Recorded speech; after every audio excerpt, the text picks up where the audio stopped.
Hello, kamusta tayong lahat? The Almighty Father is good. He is just. He is righteous. He is holy. And I praise Him. I glorify His name. For He is worthy to be praised and adored.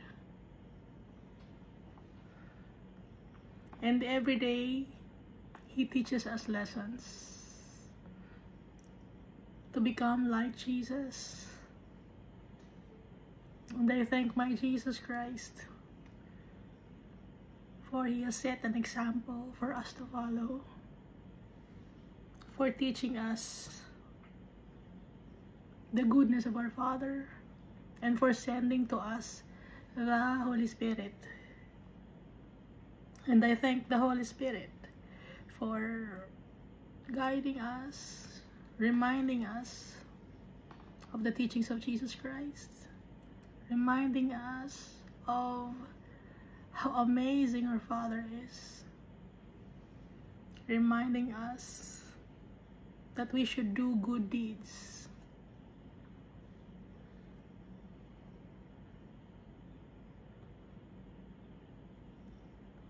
So every day, tinuturuan tayo ng tatay natin.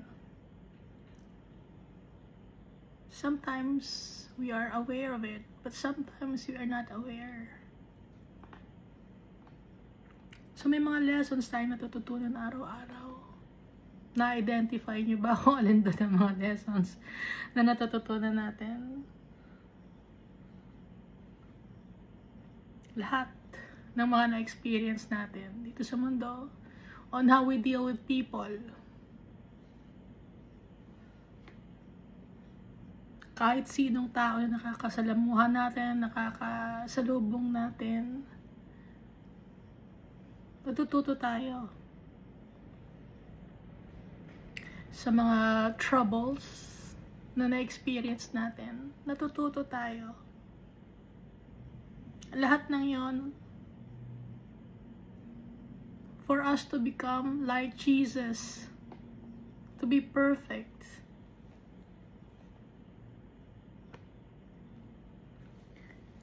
Pero sometimes, no, hindi natin naiintindihan, nauunahan tayo ng inis, nauunahan tayo ng galit.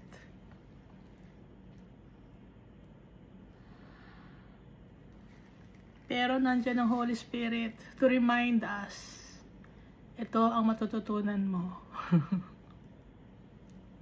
Ito ang dapat mong gawin. Kaya kinakausap tayo ng tatay natin through the power of the Holy Spirit. Minsan may mga tao na nanloloko sa atin. Minsan may mga tao na nang-aabuso.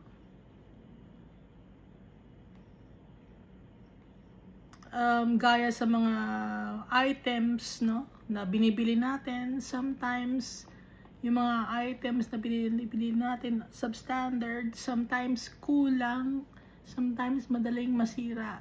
So walang justice. Binabayaran mo ng tama, pero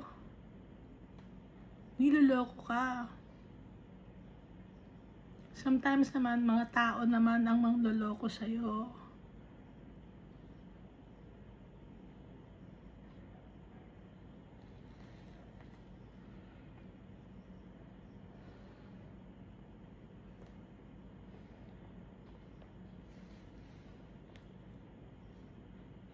Sometimes naman sisiraan ka ng mga kapwa-tao mo, ng mga kaibigan mo, or kahit hindi mo kakilala.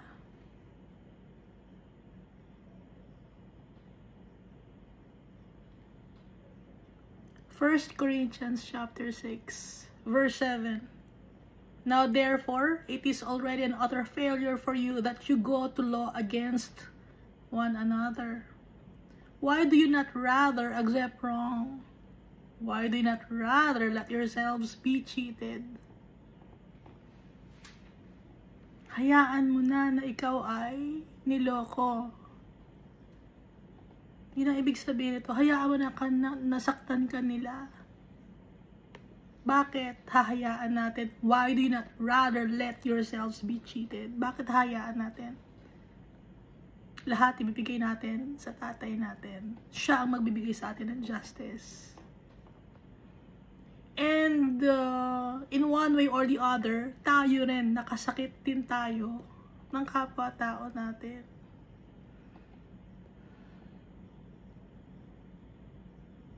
Kaya hahayaan na lang natin. Dahil nasa sa atin ang Holy Spirit. Ang fruits of the Holy Spirit: love, joy, peace, forbearance, kindness, goodness, faithfulness, and self-control.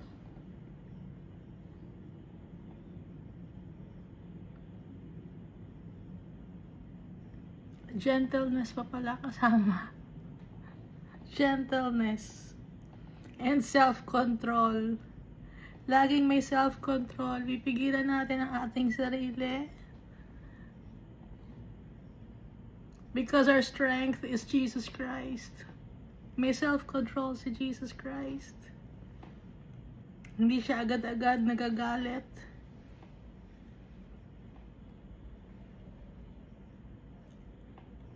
Saan lang siya nalungkot? Nung time na yung temple ay ginagawang negosyo ng mga tao. Doon nagalit si Jesus. Dahil hindi nirespeto yung temple of the Holy God. Doon galit si Jesus Christ. Ngayon, ano ang temple natin? Ang temple ay ang katawan natin. We are the church.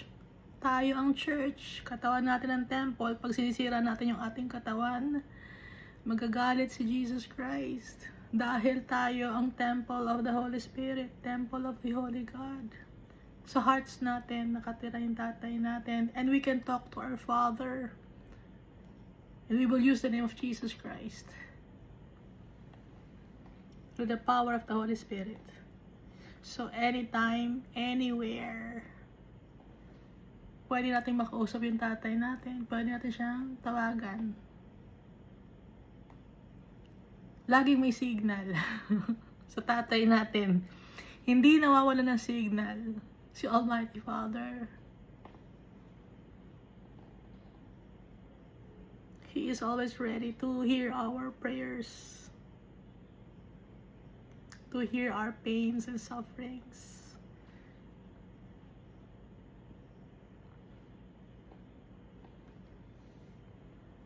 At yung mga prayers natin, He will give it to us, all for the glory of His name.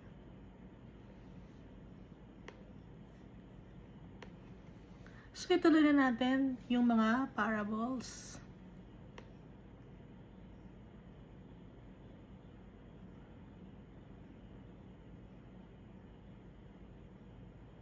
Yung parable na binabasa natin,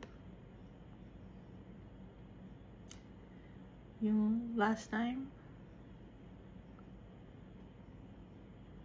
parable of the sheep and the goats. So alin tayo dito? Tayo ba ay sheep, obedient, nakikinig, meron tayong sympathy sa mga tao, maawain ba tayo?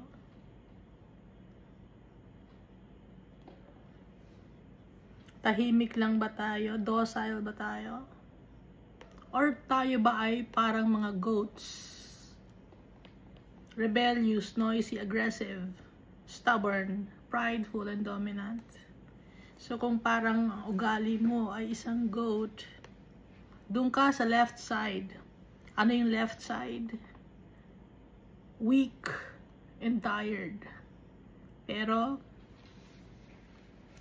if we follow Jesus' teachings, saan tayo? Sa right side. Correct. Righteous.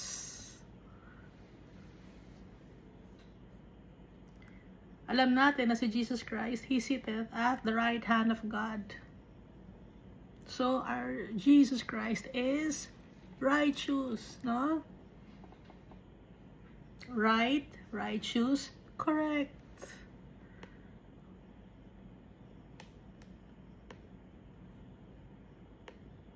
Yung heart natin, akala ng iba no, nasa left side. Pero nasa gitna ang heart natin.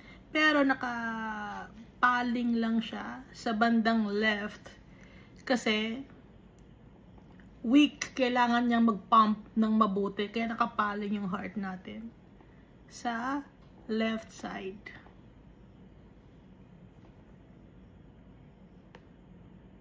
Kasi malakas yung right side ng heart natin. Ngayon, kaya mas malaki yung heart natin na nakapaling sa, ang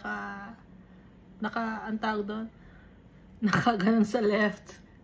Kasi, kailangan mag-pump na mabuti yung heart natin. Weak kasi. Kailangan malakas ang pagpa-pump.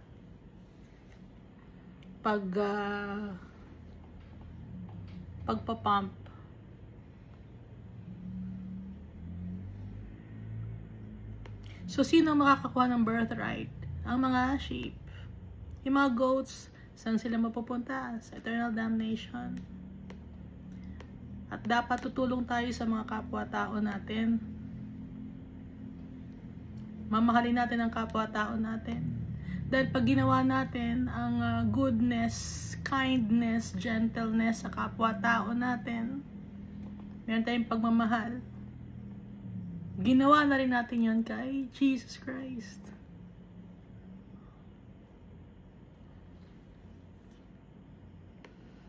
So, iba-ibang ways, no? Maraming mga ways tayo na makatulong sa kapwa-tao natin.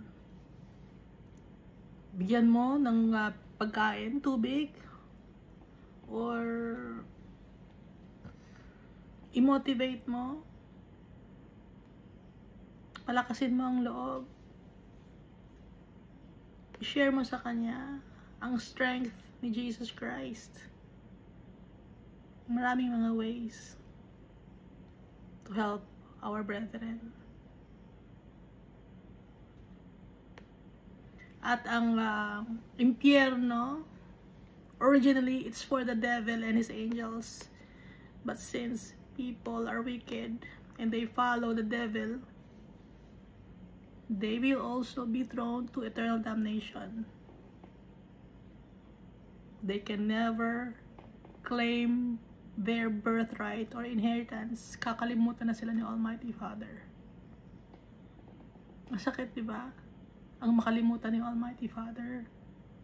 Gusto niyo bang makalimutan ni Almighty Father? Kakalimutan ni Almighty Father ang mga tao, ang mga souls na nasa impyerno.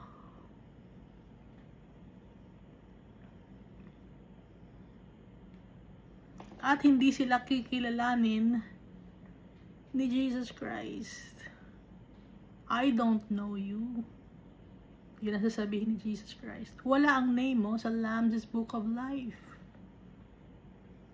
Kung wala ang name sa Lamb's Book of Life, eternal damnation ang kapupuntahan ng soul ng tao.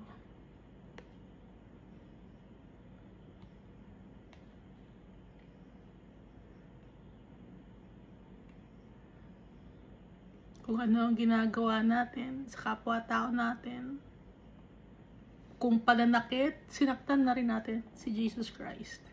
Kung minahal natin yung kapwa-tao natin, minahal na rin natin si Jesus Christ. Kaya nga diba ang utos si Jesus Christ, love the Lord your God with all your heart, with all your soul, with all your might, with all your strength, and love your neighbor as you love yourself.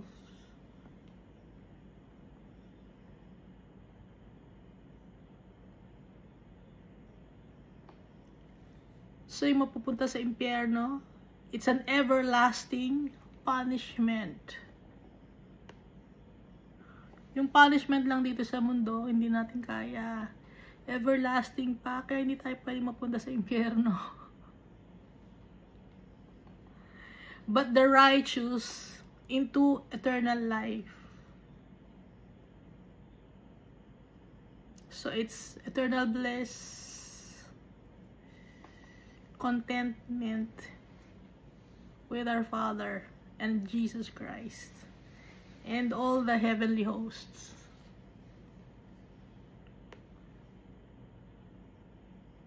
So, dito tayo sa parable of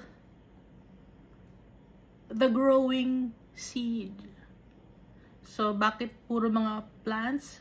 Parable of the fig tree, parable of the wheat or weeds, no? Or parable of the wheat, or parable of the sower. Bakit? Kasi nga, ito ang mga bagay na naiintindihan ng mga tao. Kaya ito ang ginagamit ni Jesus Christ. At naiintindihan din natin through the power of the Holy Spirit. Pinapaintindi sa atin ni Almighty Father.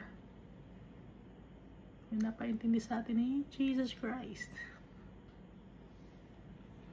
Gusto ni Jesus Christ maintindihan natin para ma-save tayo, para ma-claim natin ang ating inheritance, para matuwa si Almighty Father. So itong parable of the growing seed can be seen in Mark chapter 4 verse 26 to 28.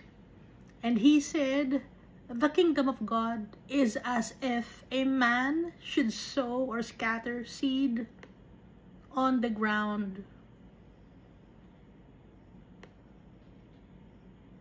So ang kaharian ng Diyos ay parang isang lalaki na nagkalat siya ng mga buto or seeds sa lupa. Verse 27, and should sleep by night and rise by day, and the seed should sprout and grow. Hinayaan ng isang lalaki na tumubo yung kanyang ikinalat na mga seeds. And should sleep by night and rise by day, and the seed should sprout and grow. He himself does not know how.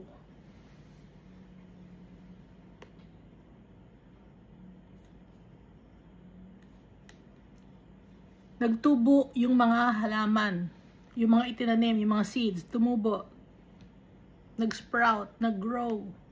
Yung he himself does not know how.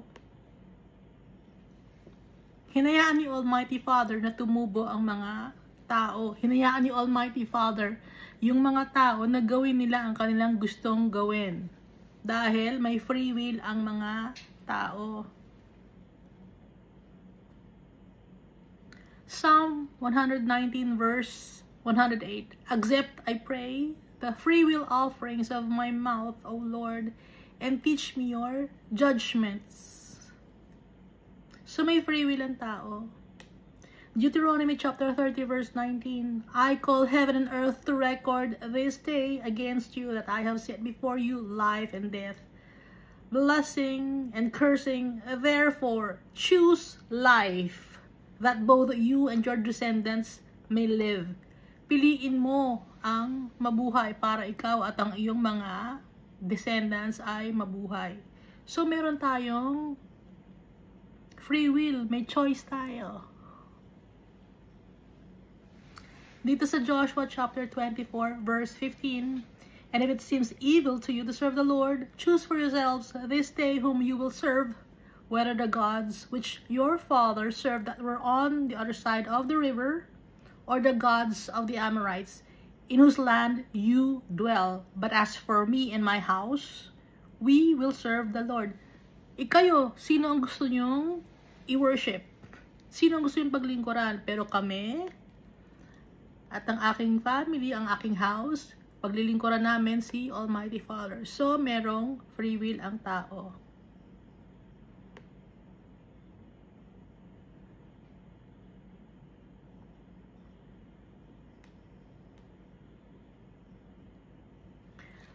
First Corinthians chapter 7 verse 37.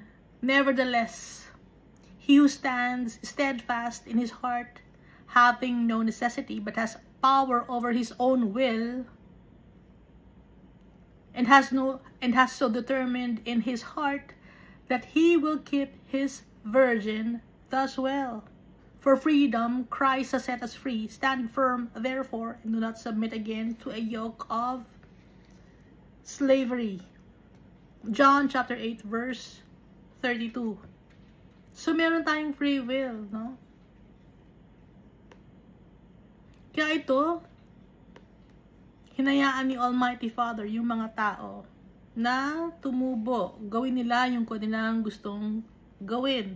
Kung gusto nilang mag-serve kay Almighty Father, kung gusto nilang magkasala sila at gumawa ng kadumihan. Pero nire-remind tayo ni Almighty Father na lahat ng mga bagay na ginagawa natin merong repercussions. Tuloy natin na verse 28. For the earth yields crops by itself, first the blade, then the head, after that the full grain in the head.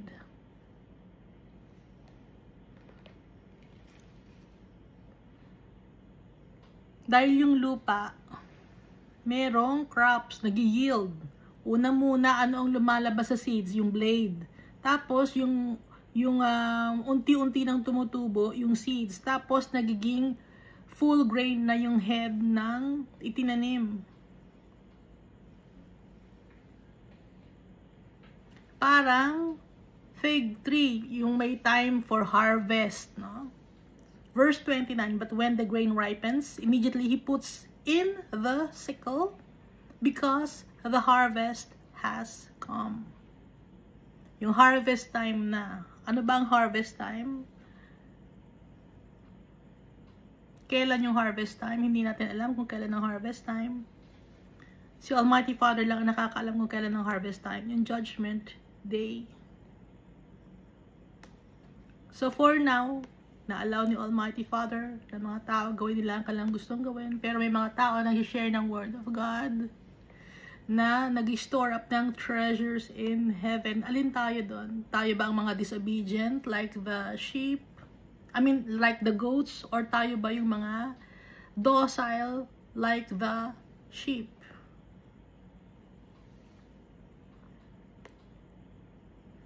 So may time for harvest. A time for everything. At lahat ng yon ay nasa time frame ni Almighty Father. Kaya hindi pa bumabalik si Jesus Christ. May inaantay pa ng mga tao. Binibigyan pa tayo ng chance.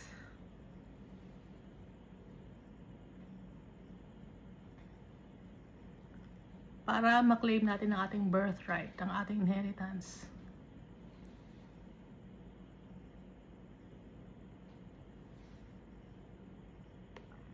Dito tayo sa parable of the returning owner.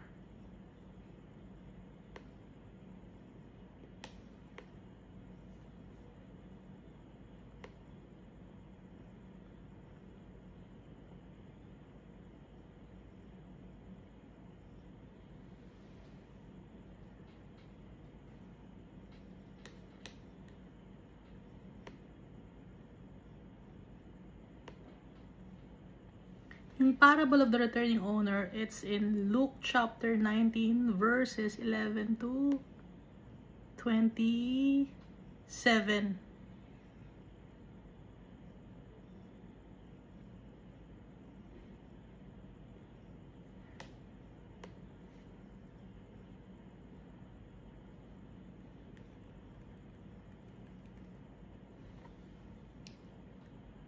Now, as they heard these things, he spoke another parable, because he was near Jerusalem, and because they thought the kingdom of God would appear immediately. Akala ng mga tao, ng mga disciples, na dadating agad ang kingdom of God.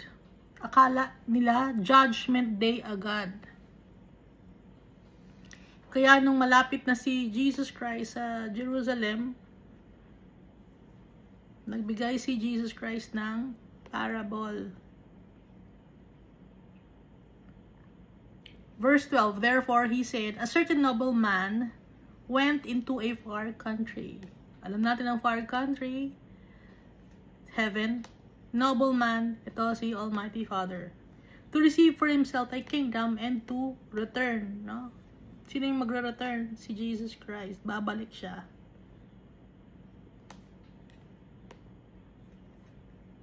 Nobleman, si Jesus Christ din ito. At ang far country, ang heaven, to receive for himself a kingdom, dahil meron si Jesus, a kingdom that will never end, and to return. Babalik si Jesus Christ. Verse 13, so he called 10 of his servants. So si Jesus Christ ang magja-judge sa atin sa last days. Alam natin yun, di ba? So kung si Jesus Christ ang magja-judge sa atin sa last days, nasa sa kanya yung book of life, he is also God. Like the Almighty Father. Tuloy natin, verse 13. So he called 10 of his servants, delivered to them 10 minas, and said to them, do business till I come. Bago ako dumating, makipag-business muna kayo. Sabi ng nobleman. Tinawag niya yung kanyang mga 10 servants. So, sino yung mga servants of Jesus Christ? Lahat tayo servants of Jesus Christ. Pantay-pantay tayo sa kanyang paningin. Deliver to them 10 minas or minas. Ano yung 10 minas or minas? Treasure. Yung mga tinuro sa atin ni Jesus Christ, treasure yon. Itong parable na binibigay sa atin ni Jesus, treasure to. Pinakilala niya sa atin si Almighty Father, treasure yon. Lahat ng sinasabi ni Jesus Christ, treasure. Kaya nga, 10 minas, no? Kasi ang 10 minas, valuable to. Monetary unit ng 10 minas, denarius, ano pa ba yung ibang ginamit? No? So, kasi may value. Ang mga itinuturo sa atin ni Jesus Christ, valuable. Actually, priceless. Dahil ang ating tatay, he's priceless. Si Jesus Christ, priceless. Ang kingdom of God, priceless.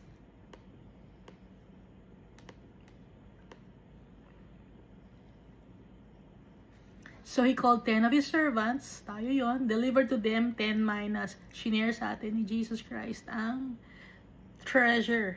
And said to them, do business till I come. Anong gagawin natin sa treasure na binigay sa atin ni Jesus Christ?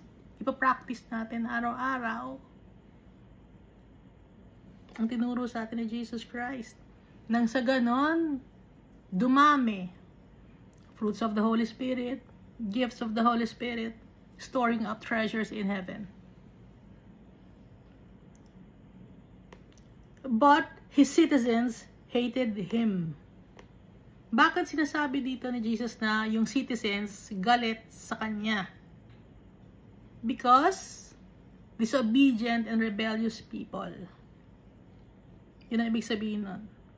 And sent a delegation after him, saying, we will not have this man to reign over us. Nireject nila si Jesus Christ. Pag gumagawa tayo ng kasalanan, we are rejecting Jesus Christ and the Almighty Father.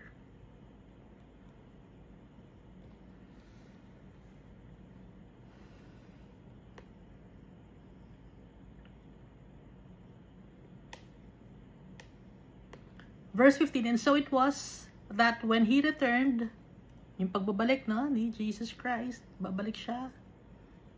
Having received the kingdom, nakuha na niya yung kanyang kingdom that will never end. At gusto ni Jesus Christ na kasama niya tayo sa kanyang kingdom that will never end, to reign with him. He then commanded these servants to whom he had given the money to be called to him. Pinatawag ni Jesus Christ ang mga tao. It's a great white throne judgment. So lahat ng mga tao haharap kay Jesus Christ. Isa-isa tayo. Hindi tayo by group, hindi by religion, hindi by team, hindi by congregation, hindi by denomination. Isa-isa tayo. Hindi by family. O, ito, family ko po to. Ito po yung anak ko. Ito yung anak ko. Ito yung tatay ko. Ito yung nanay ko. Magkakasama ba kami? Kasi isa lang kami naman paniniwala eh. Hindi ganon. Dahil lahat tayo, iba-iba ang pinagdadaanan sa buhay. Kahit kamag-anak mo, kadugo mo dito sa lupa. No? Sinasabi ko, kadugo mo dito sa lupa. Kasi, tayong lahat, magkakapatid, kahit na magulang mo, kapatid mo yan, pag nasa heaven na tayo. Ang difference nga lang, iba-ibang time frame tayo dumating dito sa mundo. So, ginamit ang isang tao para maging lumabas ka dito sa mundo, para maging tao ka. So, yung magulang mo, ginamit para maging tao ka.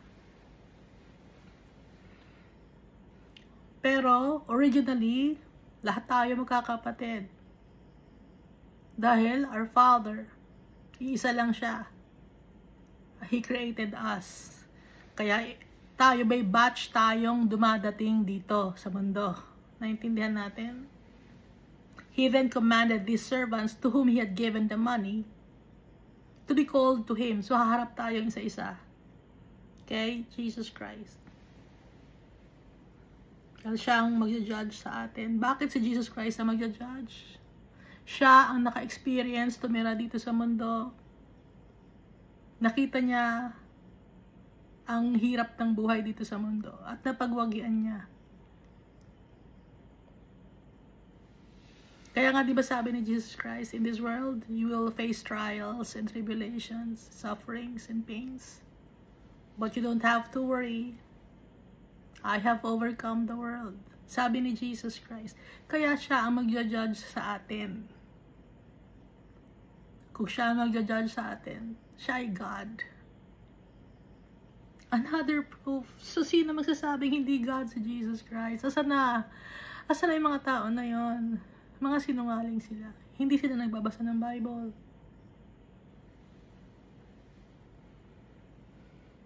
Mas kinikilala pa nila kung sino man yung nagtatag ng kanilang samahan.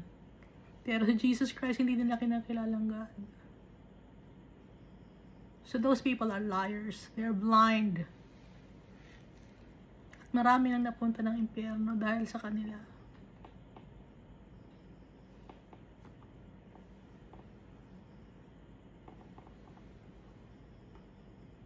So Jesus Christ is our Savior. He's the Son of God. The Son of Man. Tinaas ni Almighty Father ang name ni Jesus Christ above all names. At sa nakaupo si Jesus Christ, seated at the right hand of God, katabi ni Almighty Father. Kung katabi ni Almighty Father, si Jesus Christ, nasa right hand niya, ka-level niya. Naintindihan na natin?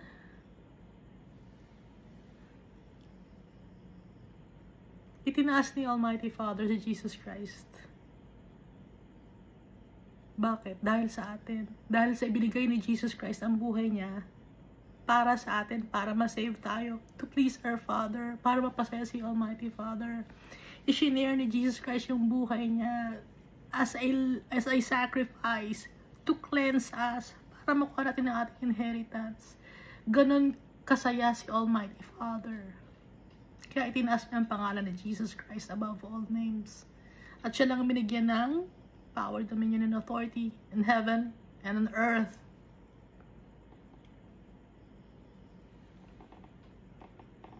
Nabigyan ba ng ganon si Peter? Si Paul, nabigyan ba? Hindi, di ba? Si John, hindi. Si Abraham, hindi, di ba?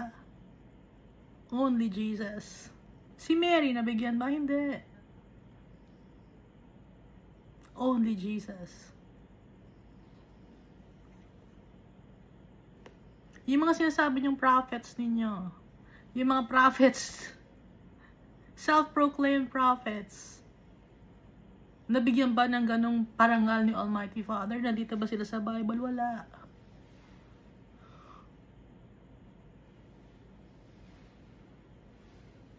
Kaya ulit-ulitin ko, si Jesus Christ, He is God, like the Almighty Father.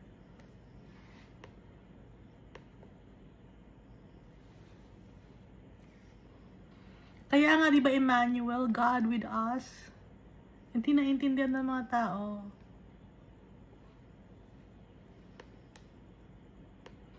Ibalik pa tayo dito, no? And so it was that when he returned, having received the kingdom, he then commanded these servants, to whom he had given the money or the treasure. Ano yung treasure na binigay sa atin? Yung good news, yung Almighty Father, to be called to him, haharap tayo kay Jesus Christ. That he might know how much every man had gained by trading, para malaman kung nakapag-store up ba tayo ng treasures in heaven. Ano ba ang ginawa natin sa good news na nakuha natin? Ano ba ang ginawa natin sa teachings of Jesus Christ? I-check Jesus Christ yon. Dahil yung binigyan niya sa atin, treasure yon. Kaya nga, di ba sabi ni Jesus Christ, it's a parable of the householder na treasures old and new. Ano yung mga treasures old and new? Yung treasures from the old covenant, natutunan natin kay Moses, Isaiah, Jeremiah, and all the prophets, and sa book of Judges, andon, yun ang old treasure. Ang new treasure, itong mga turo sa atin ni Jesus Christ. Turo ng mga apostles na nababasa natin. Book of Revelation. Mga binigay ni Jesus Christ na salita kay Paul sa Corinthians, Thessalonians, Hebrews, new treasures. Verse 16, then came the first saying, Master, your mina has earned 10 minas. Dumami, Master. Jesus, nagre-report ako sa inyo. Dumami. Nakapag-store up ako ng treasures in heaven. I-check ngayon ni Jesus Christ kung totoo. Asa na ang proof? May proof. Nakikita ni Jesus Christ lahat. Ano yung proof na yon? Na nakapag-earn tayo ng treasures in heaven, na kakapag-store up tayo. Minahal natin si Almighty Father, minahal natin ang kapwa-tao natin. Gusto natin ng peace, hindi tayo nagkikipag-away. Susunod natin ang teachings ni Jesus Christ.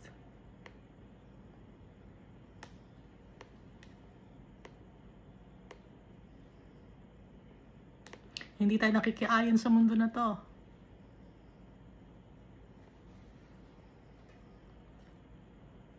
Mahirap ang hindi makiayon sa mundo na to. Kasi kung makikiayon ka sa mundo na to, madali lang. Pero against the grain tayo. As children of God, against the grain tayo. Against the flow of the river ang ginagawa natin. Dahil ang mundo na to, gusto nila lagi ay easy way out. Lahat puro kayamanan dito sa mundo ang i-store up. Kaya lahat nag-aaway. Nagkakaroon ng debate.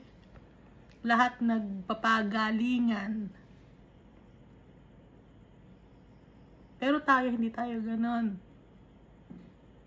Si Jesus Christ ang gagawin nating example. Verse 17, and he said to him, well done, good servant, because you were faithful in a very little, have authority over 10 cities. Inheritance. To reign with Jesus Christ in His kingdom that will never end.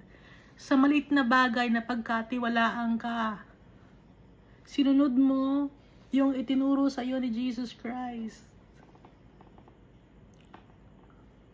Sa mga bagay na righteous, yun ang sinunod mo. Ngayon, pagkakatiwalaan ka ngayon, ano ipagkakatiwala naman sa iyo? Ang kingdom of Jesus Christ sa heaven.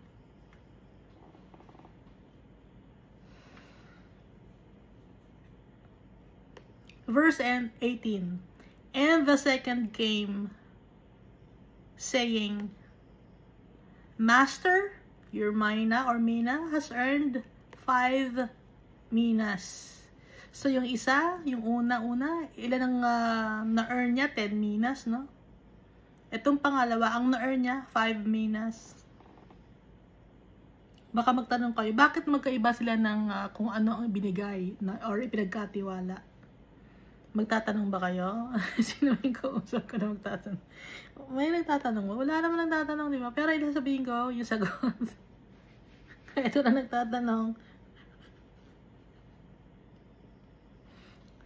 Baka lang curious kayo ba't magkaiba. May 10 minas, may 5 minas. Pero pareho silang nag-gain, no? Or nakapag-earn ng madami or na-double nila. Dito sa 1 Corinthians chapter 12, verse 12 to 27, kaya magkaiba yung binigay na minas dun sa una sa pangalawa at magkaiba sila ng na-earn kasi tayo, as children of God, iba-iba tayo. 1 Corinthians chapter 12, verse 12 to 27, for as the body is one and has many members, but all the members of that one body being many are one body, so also is Christ. For by one Spirit we were all baptized into one body, whether Jews or Greeks, whether slaves or free, and have all been made to drink into one Spirit. For in fact the body is not one member, but many. If the foot should say, because I am not a hand, I am not of the body, is it therefore not of the body? And if the ear should say, because I am not an eye, I am not of the body, is it therefore not of the body? If the whole body were an eye, where would be the hearing? If the whole were hearing, where would be the smelling? But now God has set the members, each one of them, in the body just as he pleased. And if there were all one member, where would the body be? But now indeed there are many members, yet one body. And the eye cannot say to the hand, I have no need of you, nor again the head to the feet, I have no need of you. No, much rather those members of the body which seem to be weaker are necessary. And those members of the body which we think to be less honorable, on this we bestow greater honor. And our unpresentable parts have greater modesty. But our presentable parts have no need, but God composed the body, having given greater honor to that part which lacks it, that there should be no schism in the body, but that the members should have the same care for one another. And if one member suffers, all the members suffers with it. Or if one member is honored, all the members rejoice with it. Now you are the body of Christ, and members individually. So nakikita na natin, naiintindihan natin, na magkaiba ang ibinigay kasi iba-iba tayo ng parts ng body. Kaya magkaiba ang ibinigay na treasure or minas. Pero lahat tayo ay isa, kasama sa isang body. Naintindihan na natin, ano? Nakakaintindi. Verse 19, likewise, he said to him, you also be over 5 cities. So, yung 10 minas, yung nakagain ng 10 minas, anong binigay sa kanya? Pinagkatiwala sa kanya, 10 cities. Yung nakapag-earn ng 5 minas, binigay sa kanya 5 cities. Which means to say, meron din siyang inheritance. Pantay-pantay tayo. Walang lamangan. Diba sa isang parable, pantay-pantay? Yung sa parable of the vine dresser ba yun, na pantay-pantay ang sweldo? Vine dresser ba yun? Parable of the... Yung pantay-pantay ang sweldo. Mamaya hanapin natin, ano? Nalimutan ko na eh. Verse 20, then another came saying, Master, here is your mina, which I have kept put away in a handkerchief. Doon sa isang version, doon sa Matthew, no? saan inilagay yung talents? Kasi it's almost the same. Dito ang ginamit ay minas. Dun sa Matthew, ang gamit ay talents. Pero, same sila ng monetary unit ang tawag, no?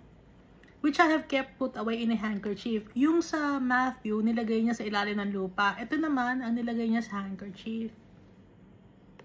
Sa Book of Book of Luke, sorry. Verse 21, For I feared you, because you are an austere man. You collect what you did not deposit, and reap what you did not sow. And he said to him, Out of your own mouth I will judge you.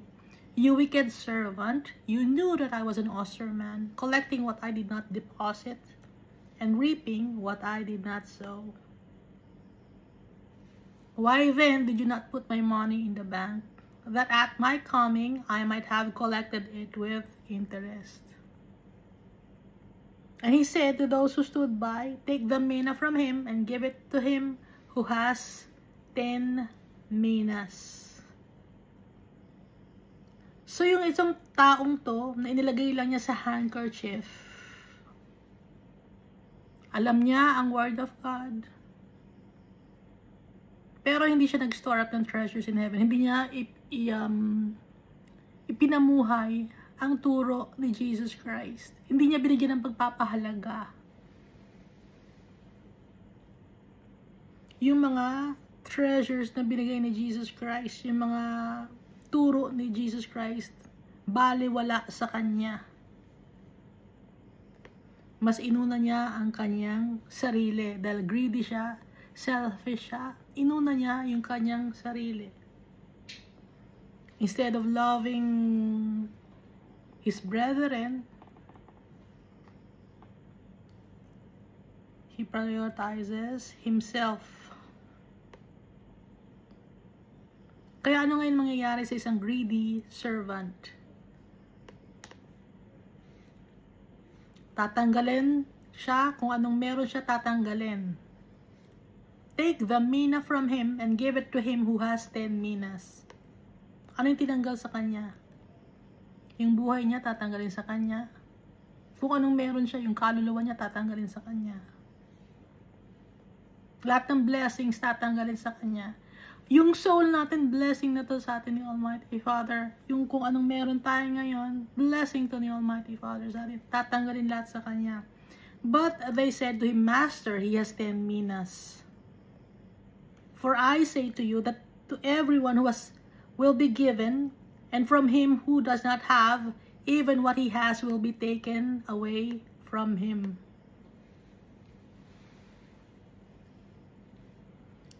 Kung meron ka ng love, joy, peace, forbearance, kindness, gentleness, faithfulness, goodness, self-control, lahat nasa iyo na ibibigay pa ni Almighty Father ang contentment and to reign with Jesus in heaven, and lahat ng blessings, inheritance, gloriousness, ibibigay ni Almighty Father. At dun sa tao na hindi nag-practice kung ano ang itinuro ni Jesus Christ, he rejected the truth, tatanggalan siya. Kung ano mang meron siya, kung yung buhay niya, yung kaluluwa niya, tatanggalin lahat, taken away from him. So, anong gagawin ngayon sa kanya? Hindi siya kikilalaning anak ng Diyos, pati yung tatanggalin sa kanya, yung birthright niya, yung inheritance niya. Saan ngayon siya mapupunta? Sa eternal damnation. Yung birthright niya tatanggalin sa kanya. For I say to you that to everyone who has will be given, and from him who does not have, even what he has will be taken away from him.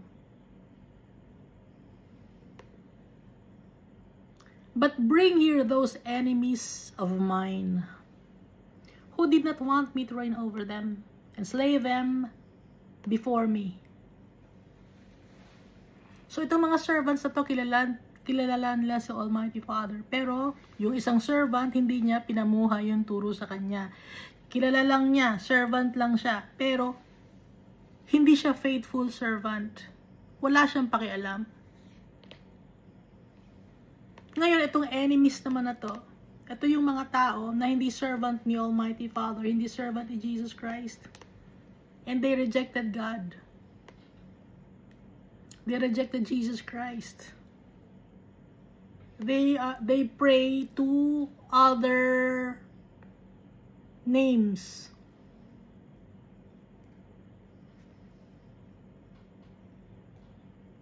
Pero, kung hindi mo nire-reject si Jesus Christ, bakit ka tumatawag or nagpe-pray sa ibang mga tao kung hindi mo nire-reject si Jesus Christ? Bakit wala kang faith kay Jesus Christ na kaya kanyang i-save?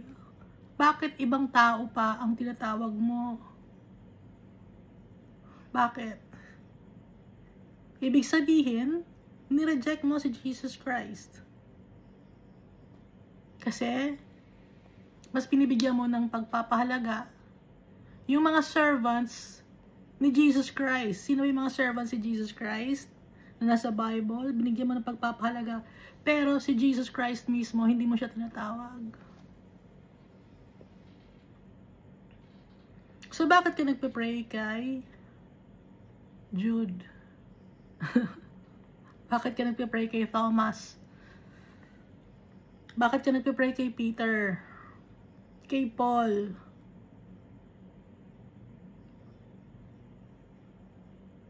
Bakit yung tinatawag mong pangalan? Bakit si Mary ang tinatawag mo? Bakit si Joseph? Anong nagawa ni Joseph? May miracle bang ginawa si Joseph?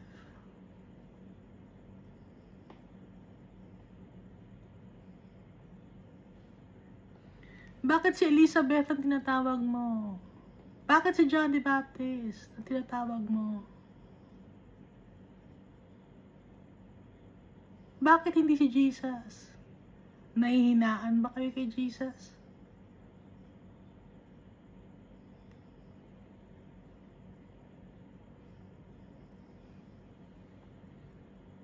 Ibinigay ni Jesus ang kanyang buhay para sa atin, to save us. Nahihinaan pa ba kayo doon? Na mas gusto niyo pang tawagin si Paul, si Peter, si John, ano yun, mga singers ba yun?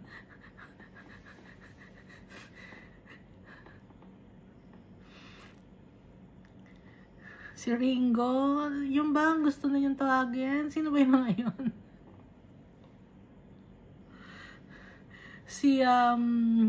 Si Matthew.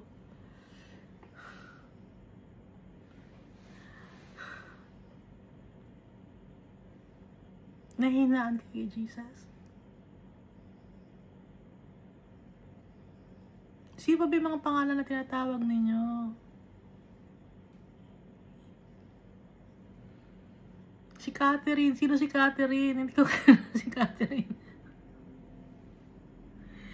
May mga iba pa kayong tinatawag na si Zeta. Zeta ba yun? Sino yun? Nababasa ko lang dito sa Bible eh. Si Ambrosio. Sino sila?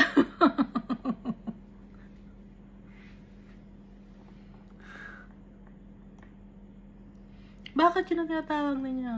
Nahihinaan kayo kay Jesus? Hindi kayo naniniwala kay Jesus? Ang tatawagin natin si Jesus Christ. Siya ang God. Gaya ni Almighty Father.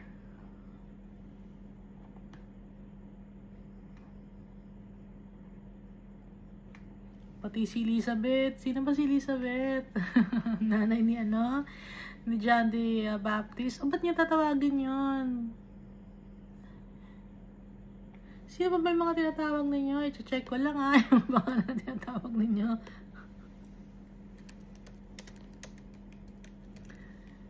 Si Peregrine, sino yun?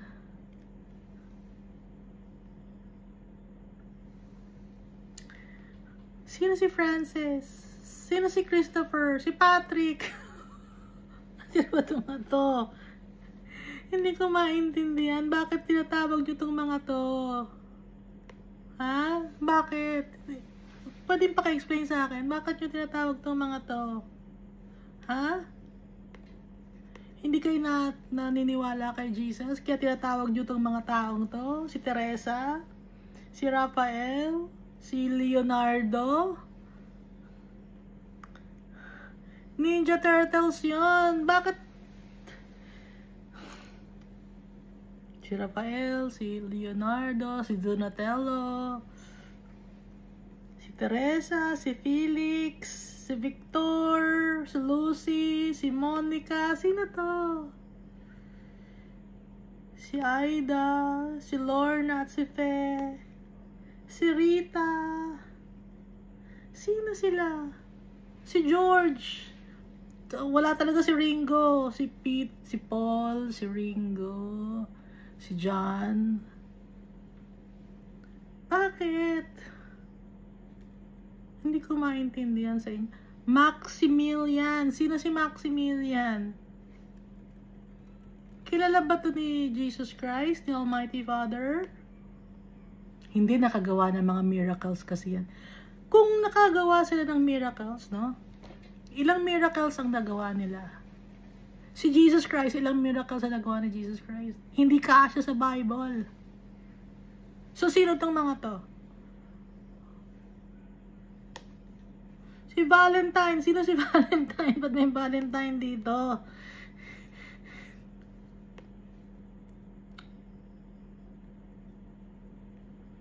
Sa tingin ninyo masaya si Almighty Father pag tinatawag yung mga taong to? Mga taong patay na to, hindi to nabuhay. Tinatawag yung mga taong patay na. Necromancy.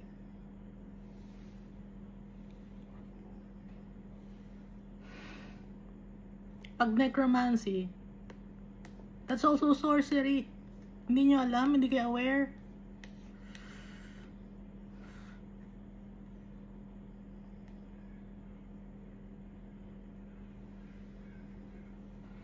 Si James, namatay na si James. Yung isa sa mga apostles si Jesus Christ, namatay na siya. Hindi na siya nabuhay uli. Nandun na siya kay Almighty Father. Bakit tinatawag ninyo? Hanapin ko pa dito yung mga tinatawag ninyo, ha? Si Damien. Sino tong si Damien? Si Rose. Sino sila? Gregory. Hindi to kilala ni Almighty Father.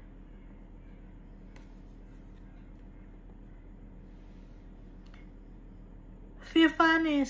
Sino tong mga to?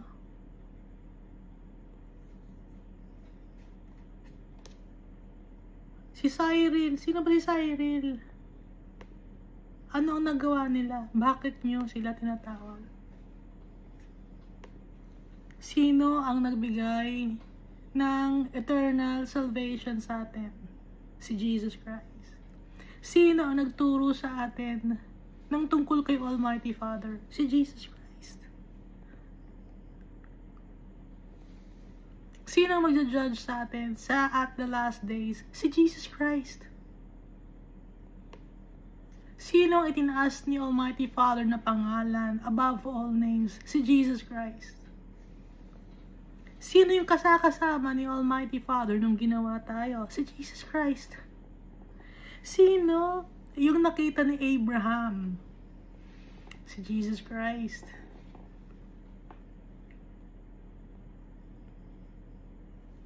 Sino yung nakita ni Jacob sa kanyang dream? Si Jesus Christ. So, sino tong mga tao na tinatawag ninyo?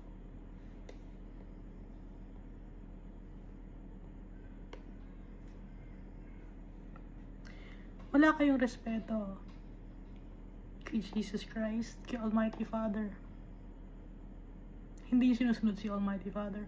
Hindi niyo sinusunod si Jesus Christ. Tumatawag kayo ng mga taong patay na.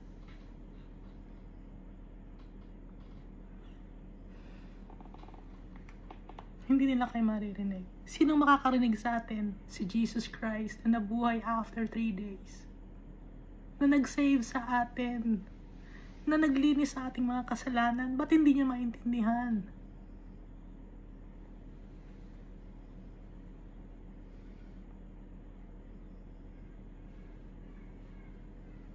Anong sabi ni Mary dun sa wedding in Cana?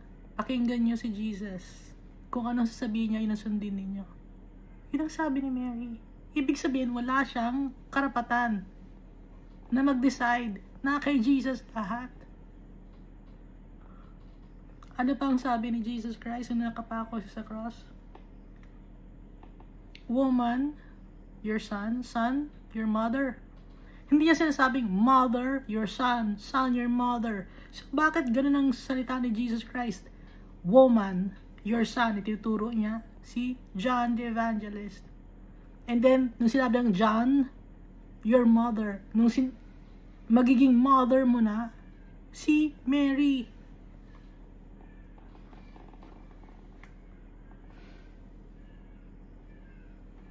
Dahil si Jesus Christ, ipinanganak siya rito sa mundo, fertilized egg na siya, buo na siya, hindi na niya kailangan pa ng egg cell ni Mary. Kailangan lang ng mag-incubator, yung tiyan ni Mary ang incubator. Hindi si Jesus Christ is sperm cell na kailangan pang magkaroon ng egg cell para mabuo. Fertilized egg na siya. That's the power of the Holy God.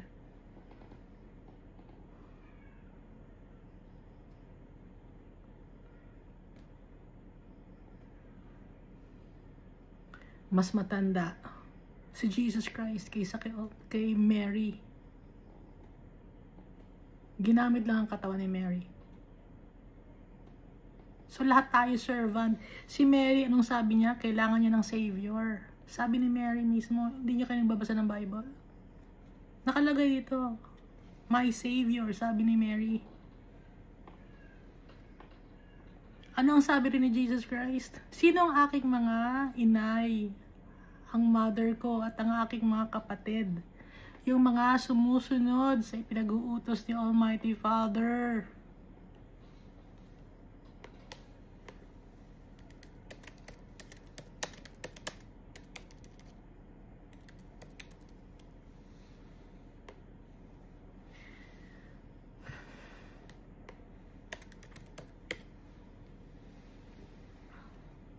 Matthew chapter 12 verse 46 to 50.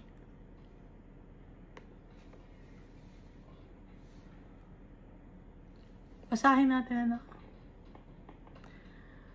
While he was still talking to the multitudes, behold, his mother and brothers stood outside. So si Mary, may anak pa siya ng mga lalaki at meron din siyang anak na babae. Behold, his mother and brothers stood outside, seeking to speak with him. Then one said to him, look, your mother and your brothers are standing outside, seeking to speak with you. Verse 48, but he answered and said to the one who told him, who is my mother and who are my brothers? Sino ba yung nanay ko at sino ba ang mga kapatid ko na lalaki? And he stretched out his hand toward his disciples and said, here are my mother and my brothers. Forever does the will of my Father in heaven is my brother and sister and mother. Kung sino ang sumusunod sa kagustuhan ng tatay ko na nasa langit, siya yung aking kapatid na babae, kapatid na lalaki, at ang aking nanay.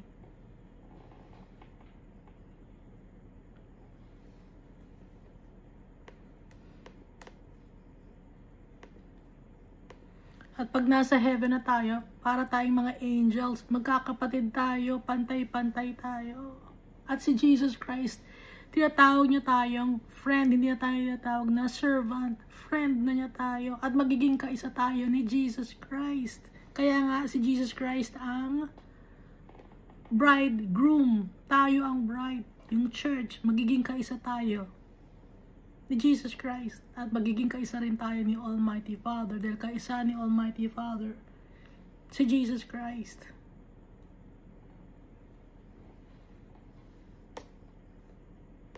Magpasalamat tayo kay Jesus Christ sa kanyang pagmamahal. sa kanyang sacrifice.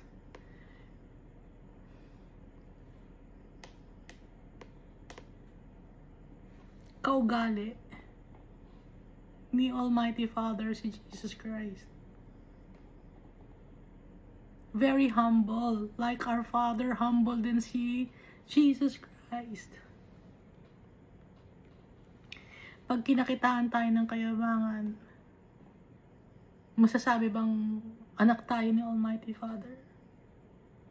Di ba usually dito sa mundo, anak yun yung anak niya eh. Yung bang anak niya, bakit ibang ugali? Di ba? Di ba na-identify na yun ang anak niya? Kung yun ang anak niya, ba't ibang ugali? Ba't ibang itsura? Di ba ganon? Kaya tayo, unti-unti tayong nababago. Nagiging kagaya tayo ni Jesus Christ. For now, we are not yet perfect, but time will come that we will be like Jesus.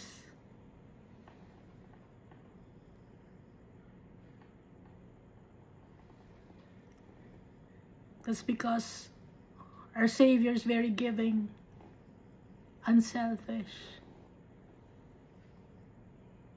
Gaya ni Almighty Father, gusto ni Jesus Christ na ma-inherit natin, ma-claim natin ang ating birthright as children of our Holy God.